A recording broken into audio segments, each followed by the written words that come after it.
Buong bansa makakaranas pa rin ng mas maalinsangan at humid na panahon, patuloy pa rin ang pagtaas ng heat index at patuloy pa rin ang stilis na magpapainit at magdudulot din ng mga ilang kalat-kalat na pag-ulan sa iba't ibang bahagi ng bansa. Bagamat mahihina ito, kaya patuloy ang mga ilang isolated na scattered, mga ilang light rain showers sa iba't ibang bahagi ng extreme northern Luzon. Paparating na bagong geomagnetic field na posibleng umabot ng 4K index, posible na namang magdudulot ng mga visible aurora borealis effect. Pero M9.3 na kategory ng ating solar X-ray flux naganap kaninang madaling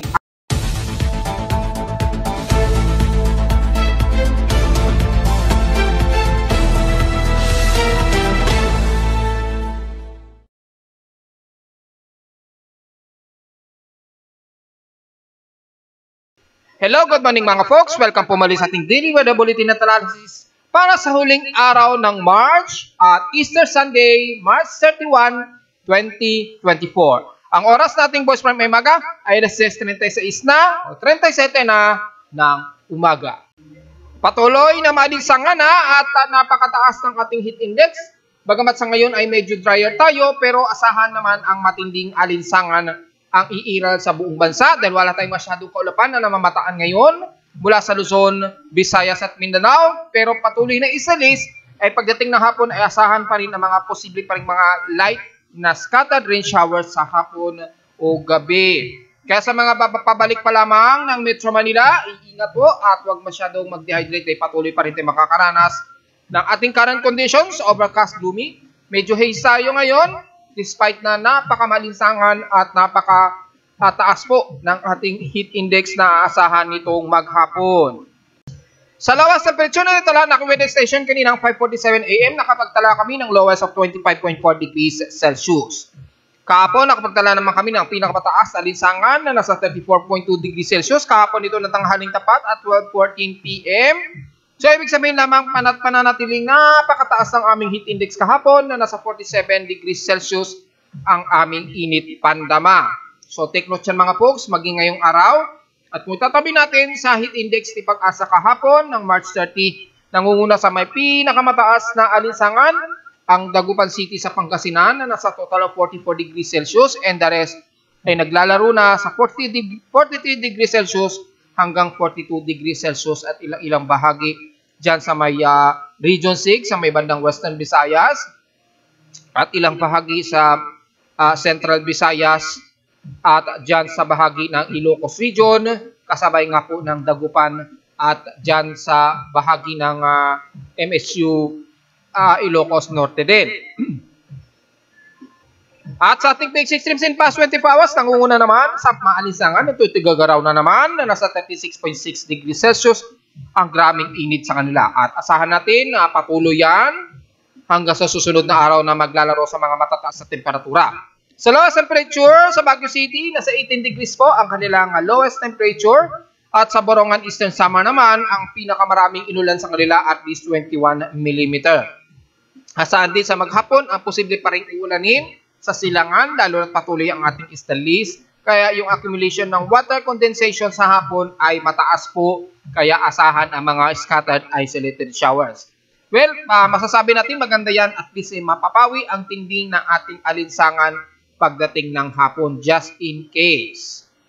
Pero bago lahat, meron tayong space weather status na naman at nagkaroon tayo ng M-class alert kaninang madaling araw. Bagamat ngayon ay kalmado na ito, ay kung titingnan natin yung latest solar field o X-ray flux event natin na naganap at nagsimula ito kaninang 5:01 AM. Ayan, kung titingnan natin. At kung titingnan natin dito, nagsimula ito as 1.8 kaninang 5:01 at nag-maximum ito kaninang 5:16 AM bilang M9.4. So halos mag-X3 o mag-R3 ito. O halos umabot ng X-class.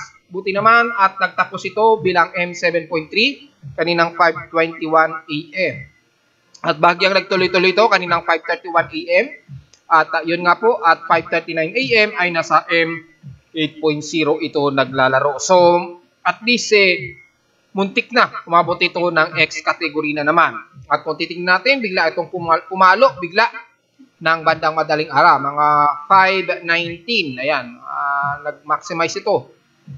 At kumalma rin kaagad, unti-unti, at kasalukuyan ay medyo kumakalma na naman siya. So far, wala namang naging releasing o pagtaas ng ating solar photon flux o yung liwanag ng sun na biglang nag-pulse, kaya nanatiling nasa 10% lamang ang posibleng solar radiation natin.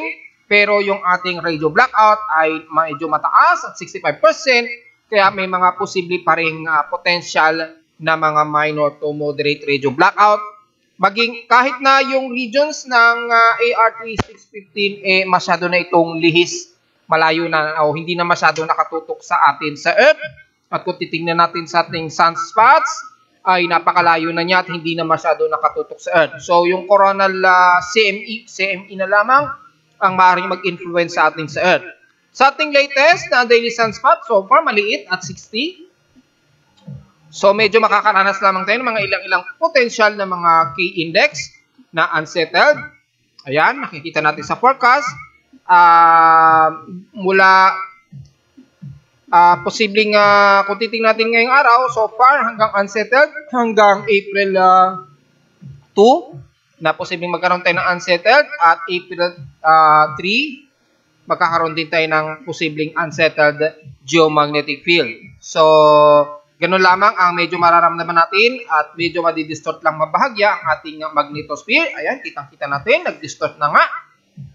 Nag-distort hanggang sa pinakamababa na 9.44 nanotesla yung pagpitik nito. So, ibig sabihin, magkakaroon mga potentially ng northern lights at if expected natin na magkakaroon na ng pag-glow ng aurora borealis sa northern at southern pole. So, expected po yan. At so far, yung ating solar wind ay mananatili pa rin na magtutuloy-tuloy na nasa moderate yung ating plasma density. So, yung releasing nito na despite na medyo bahagyang lilihis sa mundo, mararamdaman natin yung biglang fluctuation nito bukas, hanggang bukas po yan, ng April 1, 2024 na po yan. At maaaring mag-extend din hanggang April 2. So, tingnan natin at kasalukuyan tayong mayroong D-region absorption, at least nasa 15 MHz yung degraded frequency. Apektado ngayon ang Southeast Asia kasama ang Pilipinas. So, just in case magkakaroon tayo ng mga potential na weak grid fluctuations according sa ating alert message at posibleng nga pong KP index of geomagnetic 4. So, magkakaroon ng possible impact ng pole 1 na 65 degrees na geomagnetic latitude na makakapekto sa northern lights na makikita yan sa mga bahagi ng North Pole at South Pole. Samantala sa ating outside humidity ay medyo drier tayo at 63% at bumababa ito ng 1% since last hour. High pressure pa rin tayo at 1,015 hectopascals, steady ito since last hour. Nag-maximize ito ng 1,016 hectopascals kaninang umaga at 8:58 AM. Kasalukuyan naman tayong nasa high tide na at may 2 hours and 5 minutes pa to maximum high tide. So eksakto mamayang tanghali at 12:51 PM. Kasalukuyan nasa 2 hours minute na lamang for maximum high tide. Kung titingnan naman natin kung gaano kataas yung level ng ating dagat, well, mukhang halos mag 1 meter po o 0.9 meters po ang inaasahan nating high tide. So medyo malalim-lalim ito mga folks. So pwede po tayong lumayag kahit sa pangpang ng Manila Bay at dyan sa pangparte rin ng Cavite of course. Sa atin namang almanac, sumikat ang haring araw kaninang 5:51 AM at inasang lulubog itong mamayang 6:08 PM. Ang ating namang 70% illuminated na lamang po na warning gibbous na liwanag ng buwan. Sisikat naman ito mamayang gabi na po at 11:15 PM at kinabukasan na po ng umaga ito lulubog at 9:40 AM. Take note na lamang, 9 days na lamang po to total solar eclipse dyan sa bahagi ng Amerika. So sa mga Pilipino natin ay ipaghanda-handa na po dahil napaka-rare lamang na opportunity na makakita ng total solar eclipse na talaga magdidilim dyan sa area na tatamaan ng pinaka-center eye ng solar eclipse. Good luck na lamang po. Samantala, ating air quality munti ko na makalimutan, nasa moderate air concentration tayo. na nasa 73 index. So, medyo mataas-taas po at 22.73 micrograms per cubic meter. Ang ating particulate matter 2.5. Magmas po tayo mga folks, lalo na sa mga bumubiyahe pabalik pa lamang ng Metro Manila. At iwasan pong magbilad dahil nasa 11 index po ang ating current UV index o ultraviolet index. So, in 10 minutes, magkukos na po yan ng sunburn. Mataas po ang ating current solar energy at 738 watts per cubic. So, ingat na lamang mga folks at huwag masyadong mag-direct sunlight. Sa ating local weather outlook para ngayong Easter Sunday at bukas, unang araw ng April 1, 2024, magkakaroon tayo ng mga ilang maulap pagdating daw ng hapon. Pero sa umaga ay asahan ang maklaro at maaraw ang ating umaga. Ganon din bukas, may partly cloudy daw ang maghapon. Walang nakataas na tsansa ng pag-ulan. So typically, isolated lamang ang mangyayari, posible, na mga light rain showers. And highest and lowest temperature expected, maglalaro po sa 35 to 36 degrees Celsius. So napakamalinsangan po ang ating temperature forecast. At sa lowest temperature naman ay maglalaro sa parehong 25 degrees Celsius. Diretso agad tayo sa ating ginagamit na satellite ng Gini. Makikita po ang umiiral lamang dito na frontal system sa may extreme nodal Luzon pa rin. Despite na manipis ito at scattered, ay medyo magiging partly cloudy ang mas iiral dito sa extreme nodal Luzon. Kabilang na ang buong Batanes Group of Islands at ilang bahagi ng Cordillera Administrative Region, northern part ng Ilocos Norte at northern part ng Cagayan Valley. So, the rest ng area na yan ay magiging partly cloudy to mostly cloudy at times dahil nga po sa namumuong frontal system. Yung frontal system na yan ay may bahagyang maulap na may dalang malamig na simoy ng hangin ng bahagya mula sa kanluran at sasalubong naman sa easterlies na magdudulot naman ng mga kalat-kalat na mga pag-ulan at mga di inaasahang pagkidlat at pagkulog lalo na sa hapon. So, ingat na lamang just in case. At bahagi ng Central Luzon hanggang Metro Manila at Calabarzon ay patuloy pa rin tayo makakaranas ng mga partly cloudy, haze at magiging mas maalinsangan po at mga humid ang iiral sa atin. Kabilang na ang Mimaropa area, despite na may mga partly cloudy ang iiral. At kung sisilipin natin sa BIR, manipisan lamang ang mga kaulapan, lalo na sa parting Bicol region. So magkaroon man ng mga light rain showers, typically napakaliit lamang ng mga tsansa at probability. Kabilang na ang buong Southern Luzon mula Marinduque, Romblon, Masbate at dyan sa bahagi ng Burias Island. Patuloy na magiging malinsangan ang ating maghapon pa rin, kabilang na ang buong bahagi ng Visayas region. Typically, mga kalat-kalat lamang na mga light rain showers ang mangunguna lamang sa forecast dyan sa bahagi ng Hilagang Panay Island at Negros region. At sa may eastern portions naman ng Visayas sa may bandang Katarman at Lawang dyan sa Northern Samar lamang. Typically, light rain showers lamang ang naka-isolated. And the rest ng bahagi ng southern part ng Visayas ay mga partly cloudy lang din ang iral. Mangunguna pa rin ang matinding maaraw at maalinsangang maghapon. So, huwag magbibilat at uminom ng maraming tubig. Mataas po ang chances ng heat stroke ngayon at mataas din ang tsansa ng cramps o muscle cramps kapag sobra pong taas ng ating heat index. At lalo na sa mga may problema sa puso, medyo delikado kapag nagkakaroon ng ganyang klaseng symptoms.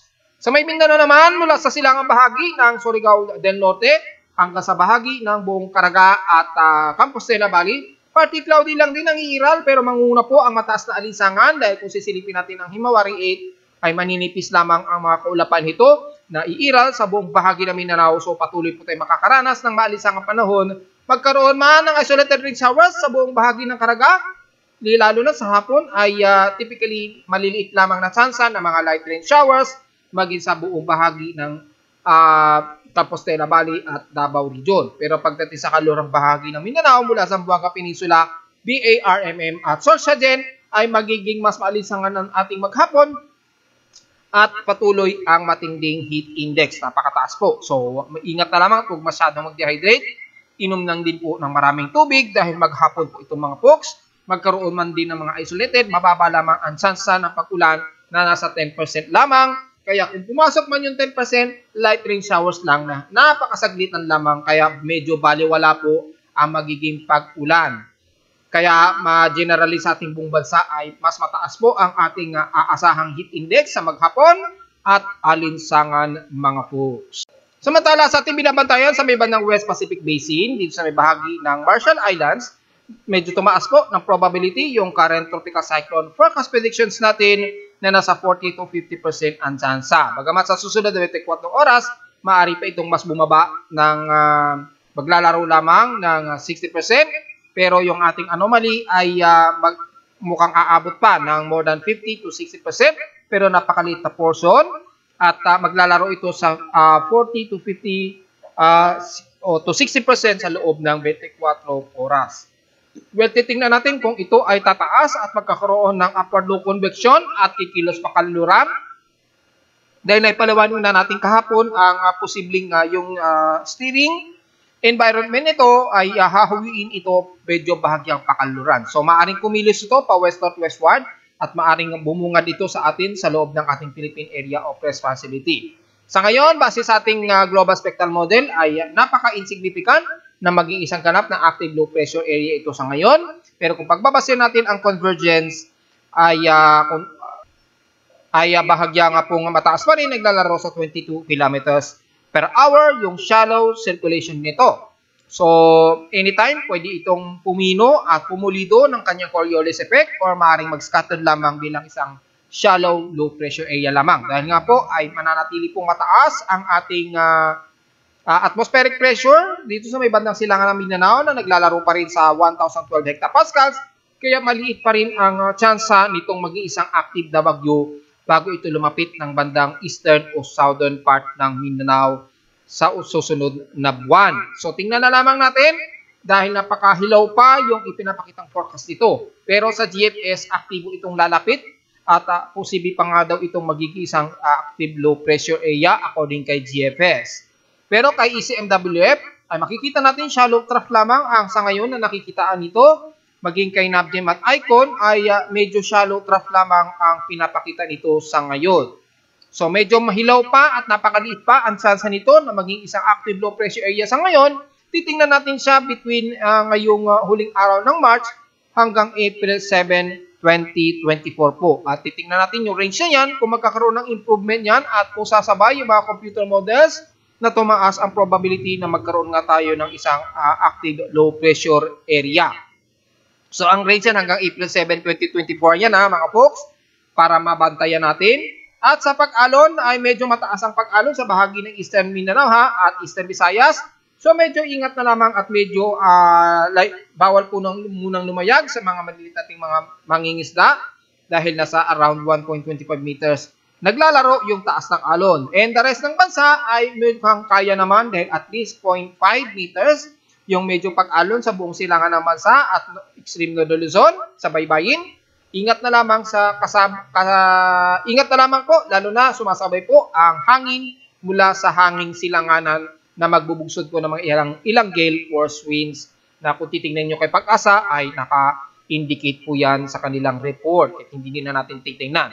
So yun lang po, magiging analysis natin sa ngayon yung ating nakikitaan na ilang shallow circulation na mukhang posibleng lumapit sa may bandang Southern Mindanao ay tingnan na lamang natin hanggang sa unang linggo ng April 2024.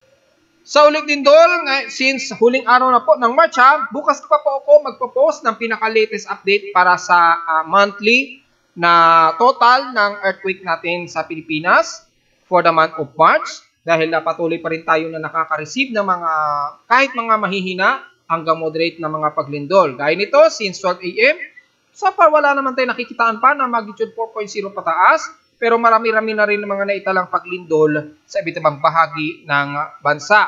Mas madalas dito sa bahagi pa rin ng Surigao del Sur sa may Caguet, so ingat pa rin sa mga kababayan natin na mga taga Surigao del Sur dahil patuloy pa rin na nagyayanig-yanig sa baybayin na yan dahil po medyo aktibo pa ang paggalaw niyan ng Philippine Plate. Tuloy-tuloy pa rin ang kanyang paggalaw pa ilalim.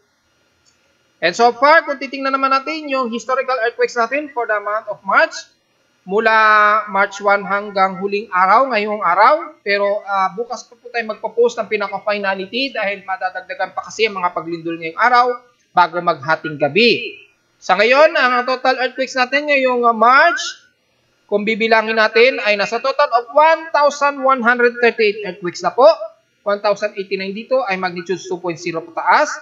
45 dito ay magnitude 4.0 pataas at may nadagdagan tayo na isang magnitude 5.0. Ayan. Mukhang ibinalik ni PBOX yung earthquake nito sa Kuwait. Ayan, kasi dapat dalawa lang yan eh. Ngayon, ay may nadagdagan sila. Saan ba yun? Ibinalik yata nila kasi naging 3 eh. Hindi pala. Teka lang dito sa may bandang southeast, malayo. Bandang Balut. Pero sakop na ito ng Indonesian Peninsula. Magnitude 5.4 sa may bandang Balut Island. Pero dahil hindi na ito pasok sa ating Philippine Area of Responsibility, kaya hindi siya na-detect ng aking webpage para mai-consider. Pero sa ating total earthquakes, lumalabas na dagdagan tayo. Isa nga dito sa bandang Sarangani pa rin, Davao Occidental, pero napakalayo nito. Nasa bahagi nito ng bandang northeast ng Lupang, dyan sa bahagi pa rin ng North Sulawesi, Indonesia, or northwest ng North Maluku, dyan sa bahagi pa rin ng Sulawesi, Indonesia. Pasok pa siya sa region ng Indonesian Peninsula, so hindi ko alam kung consider pa rin na pasok ito sa atin sa Pilipinas. Depende na lamang kay PBOX dahil naka-data feed yun sa ating website, kaya may tuturing nating 3 ang ating magnitude 5.0 pataas. Pero kung titingnan naman natin in general, parang hindi na rin i-consider ito na napapaloob sa ating teritoryo. Pero dahil data feed ni PBOX yan, ay nakasama yan sa aking earthquake counts bilang ikatlong magnitude 5.0 na lindol. At naitala nga po yan kahapon ng 2:06 a.m. At lalim niya ay 81 km at magnitude 5.4 po ang naging magnitude nito. So, ang total po muli natin na total earthquake sa yung March ay nasa total of 1,138 po ang ating total earthquakes sa Pilipinas, mga folks. So, maaaring matatapos ang month of March na nasa total of 1,100 plus yung ating magiging total earthquake. Tingnan na lamang natin kung pagpatak ng madaling hating gabi mamaya kung makakaabot pa ng 1,200 plus ang total earthquake mamayang hating gabi. So, mapafinality natin yan. Bukas po yan ng unang araw ng April 2024. At narito naman ating 3-day 20 weather forecast para sa huling araw ng March at Easter Sunday, March 21, 2024.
hanggang dito na lang po ating daily weather bulletin at analysis para sa huling araw ng March 31, 2024. Huwag pong kalimutan na mag-like, share, and subscribe po sa ating YouTube channel. Visit lamang anytime sa ating website at www.pimoweather.com para sa mga real-time updates, lalo na nakakapasok lamang na nag-unsettled na po ang ating geomagnetic field at nabanggit na nga po natin yan kanina lamang at asahan na magpapatuloy ang posibleng panatiling unsettled at hanggang KP4 index na possible. So tingnan na lamang ninyo po muli yung updates niyan. At tingnan na lamang din ninyo real-time events ng ating lagay ng panahon gamit ang aking weather station sa Caloocan at sa mga data feeds mula sa iba't ibang weather agencies. Maraming salamat po mga folks and happy Easter po sa ating lahat.